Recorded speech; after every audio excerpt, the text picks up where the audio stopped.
BNP জোটের অবরোধ, হরতাল ও আন্দোলনের হুমকির প্রতিবাদে করণীয় ঠিক করতে ধানমন্ডিতে আওয়ামী লীগ সভানেত্রীর রাজনৈতিক কার্যালয়ে বৈঠক করে ১৪ দল।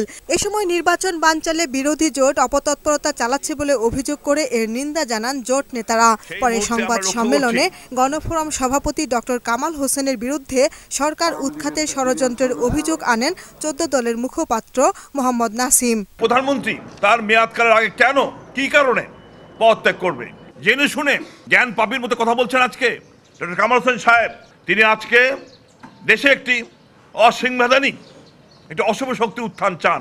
ঢাকার সাবেক মেয়র মোহাম্মদ হানিফের মৃত্যুবার্ষিকী উপলক্ষে পাবলিক লাইব্রেরি মিলনায়তনে আলোচনা সভায় আইন প্রতিমন্ত্রী বলেন, সন্ত্রাস নৈরাজ্য করে নির্বাচন বানচাল ও যুদ্ধাপরাধীদের বাঁচাতে পারবে না বিএনপি। যাদের রায় হচ্ছে তাদের দু একজনের রায় ইনশাআল্লাহ আমরা কার্যকর করতে বদ্ধপরিকর খুব শীঘ্রই। বঙ্গবন্ধু এভিনিউয়ে কেন্দ্রীয় কার্যালয়ের সামনে অবস্থান কর্মসূচিতে অংশ নেন আওয়ামী লীগের কেন্দ্রীয় নেতারা।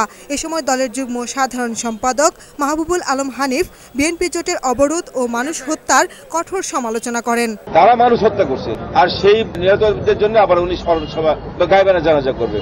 এর চেয়ে প্রহসন, এর চেয়ে নাটক আর কিছু হতে পারে না। আন্দোলনের নামে হত্যার রাজনীতি বন্ধ করে নির্বাচনে অংশ নিয়ে জনপ্রিয়তা যাচাই করতে বিএনপির প্রতি আহ্বান জানান আওয়ামী লীগ নেতারা। বিরোধী দলের বিরুদ্ধে নাশকতা ও মানুষ হত্যার অভিযোগ এনে রাজধানীর বিভিন্ন এলাকায় বিক্ষোভ মিছিল, মানববন্ধন ও সমাবেশ করে আওয়ামী লীগ ও সহযোগী সংগঠনের নেতাকর্মীরা। শাহনাজ পারভীন, বৈশাখী নিউজ, ঢাকা।